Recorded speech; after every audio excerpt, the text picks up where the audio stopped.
Welcome back to the City Current Show. I'm your host, Jeremy Park. We're always honored to bring you inspiring stories of individuals and organizations making a difference and powering the good.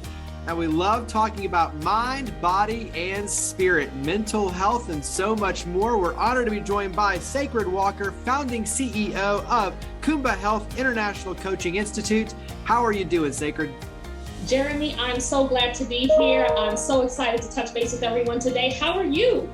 Doing very well. This is a great topic, a very important topic and timely topic indeed. Let's start out with a little bit of your personal backstory and what led you to this space. Absolutely. Well, interestingly enough, one of the many touch points includes Tennessee. I was actually walking through the Cumberland Mountains about 10 years ago. I was in the AmeriCorps, and we were a part of building the extension of the trail there way before I entered into the space of mental health, ministry, or any of those things. And so I had the biggest revelation about how much the power of mindfulness could have, and how sometimes grounding in nature in the midst of doing some powerful work could really transform your life. And so from there came Kuumba Health. I ended up going into getting my master's degree in mental health counseling as an interfaith minister and executive coach. And it's kind of spilled over from there. And so coming from a Jamaican background and moving through Cumberland Mountains, what a history, right? So I'm so glad that Tennessee was really a part of that inspiration. Absolutely. And so obviously a variety of experiences, but all of that comes to bear with being able to help individuals. And so talk about what you do. Absolutely. So I'm fortunate to work with those who are helpers in the world. They're working in the health, human service, entertainment. They're the executives. They're the ones who are holding the weight of the world on their shoulders. And oftentimes people don't know, but 52% of people are impacted by burnout, and much more don't even know what it is. So that number must be so much higher. And so I have individuals who come to me and are powerhouses in the world, but are feeling like they're kind of missing some pizzazz in their purpose. And they don't want it to impact their family. They're family oriented. They want to be able to communicate clearly, and they're noticing that they're stressed out. And so in working with me, they begin to feel clearer, more confident, more purposeful again. Their families are grateful, right? Because now they're not feeling like they're on their last E every time they're in interaction. And they're able to really bring out their visions in new and bold ways. And so now we've been working for over a decade on making an impact. And it's so blessed. I'm so blessed to be able to do this work.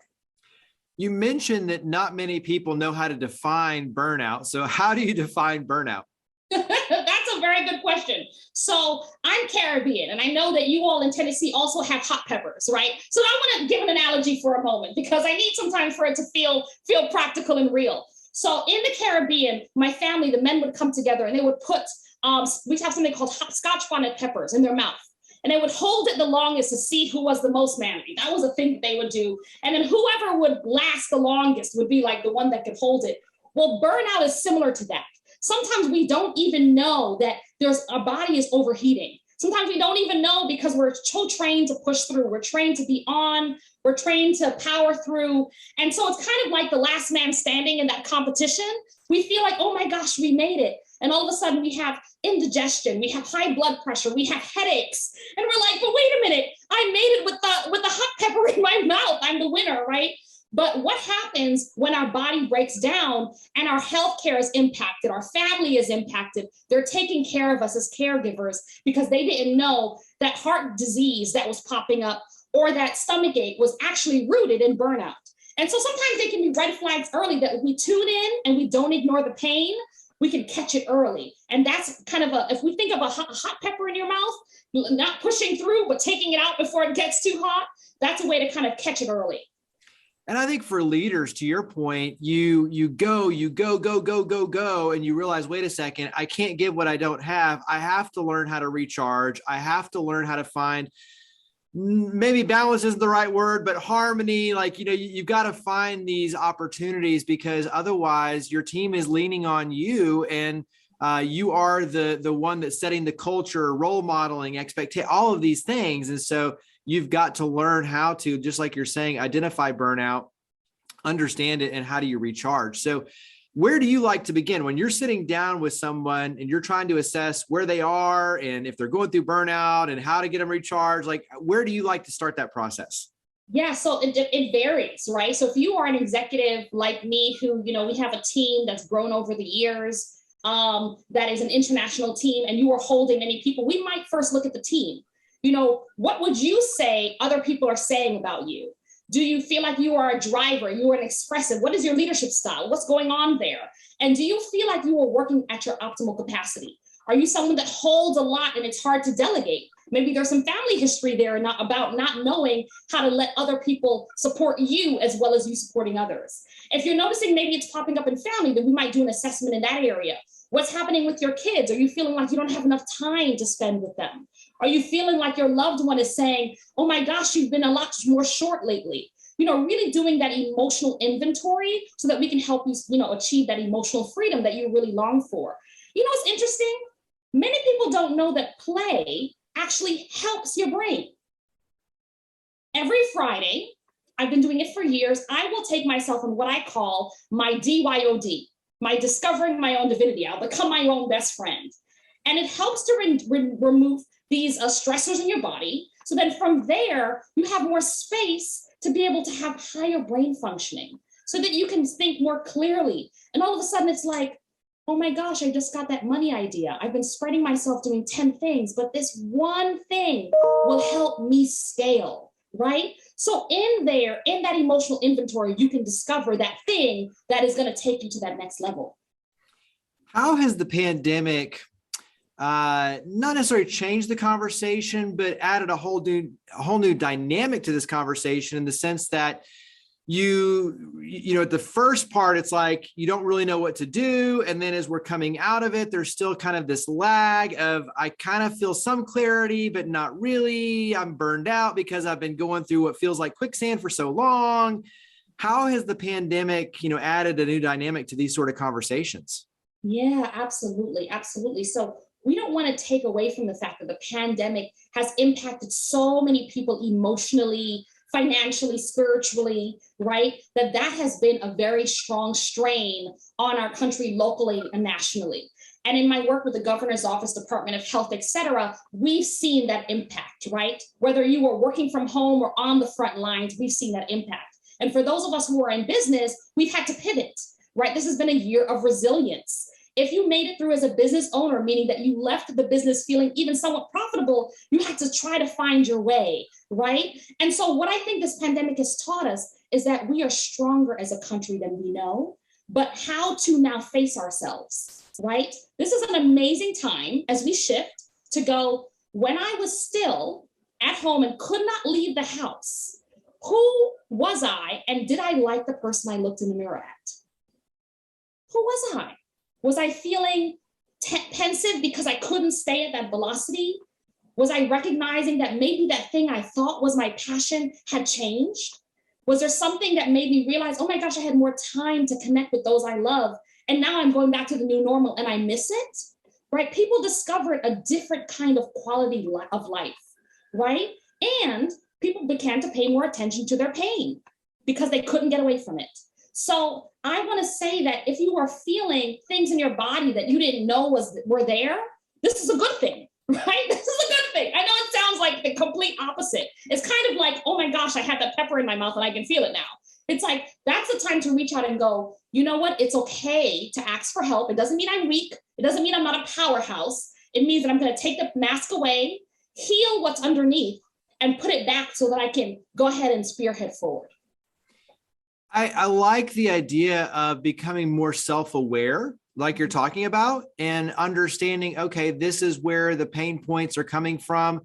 But also too, like you said, taking off the mask and realizing it's okay to seek help. I think that's probably one of the biggest pieces of the equation, is breaking down the stigma of mental health and realizing that these sort of conversations need to happen. Instead of hiding them, opening up the access and saying, hey, I am struggling, and that's okay. That's great. That's what we need more of, especially for leaders, is to open up and be more vulnerable, because then it shows others, hey, I can be vulnerable too, and go out and seek the help that I actually need. Yes. Share a little bit when it comes to, opening the access and becoming more self-aware.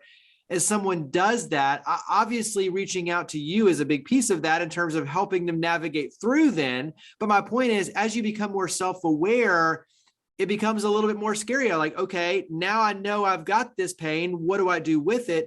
Where do I go as those next steps to start taking the healing journey? Yes, no, absolutely. That's a very good question. So many practices don't always include that mind, body, spirit approach. And so that's where it gets tricky, right? Is that sometimes you might go to the doctor and they're like, wait a minute, this thing, we don't know why you've been having this heavy heart. You know, there's nothing really there. Or you have this migraine that won't go away, or you're having trouble sleeping. You know, those can be just as much. Maybe it's not necessarily that you're feeling like, oh, your life is kind of shutting down, because that's what people think of. They think of mental health, they go shut down and more of the extreme. What's really brilliant and powerful as executives, we are built for this, right? So we get to model to our team members, whether you are a team of one or whether you're a team of hundreds, we get to model when you are just noticing that your body is giving you a sign, what do you do? And so what I would say is that if you are at that phase where you can model that for your team, great. You can teach them how to be vulnerable, how to have hard conversations, right? How to open up and be able to say, this is what I'm struggling with, what's next. You can reach out to us here at Kuumba Health. You know, that's a way to really be able to do a deeper dive. Anyone who reaches out to me on Facebook at Ask Sacred, ASKSACRED, or on Instagram, and you send us an email, I'm going to go ahead and send you a special gift, because I want to make sure that I get to love on you, because I see mental health as a self-love commitment. And we're actually going to be doing a mastermind on this, where we're going to help people to really do, and I'm going to take a look, because I'm in my 40s now and sometimes my thoughts forget, and my design team will get me if I don't mention this, that we're going to help people discover, explore, and experience the transformation on this 3-day mastermind. Because we recognize that sometimes you just want to connect in community. Maybe you're high functioning, and we want to be able to help you to uncover what's happening, to heal some generational blocks because it didn't start with you. And then you can step into that vision of your excellence, right? It doesn't mean that you're weak. It actually means that you're powerful because you're being vulnerable, right? So we're just kind of reframing this language out of the pandemic. So definitely, if you reach out at Ask Sacred, we'll be happy to help send you a gift. And then I'll actually throw in, we have something called the pleasure principle that I created that helps you to find joy in the midst of stress, to spot it, right? We can help you spot it and transform it in the moment. So I'll go ahead and send that to you if you reach out as well. I love it. That's awesome. Talk about nature, because you mentioned this was a pivotal, integral part of your journey. And so talk about nature and using nature to find joy and harmony. Absolutely, absolutely. So nature has really shown up. And so as I was mentioning, everything from the Cumberland Mountains, I just came back from Detroit, where we were walking alongside the beautiful river there, you know, seeing the beautiful lakes there. Out here in New York, we have some beautiful nature. So nature is a way that, what's really powerful about the way that trees grow. So in high school, I was an environmental science major before I stepped into mental health. And the way that trees work is that they grow upwards, but their roots are actually so much deeper than the height of the tree.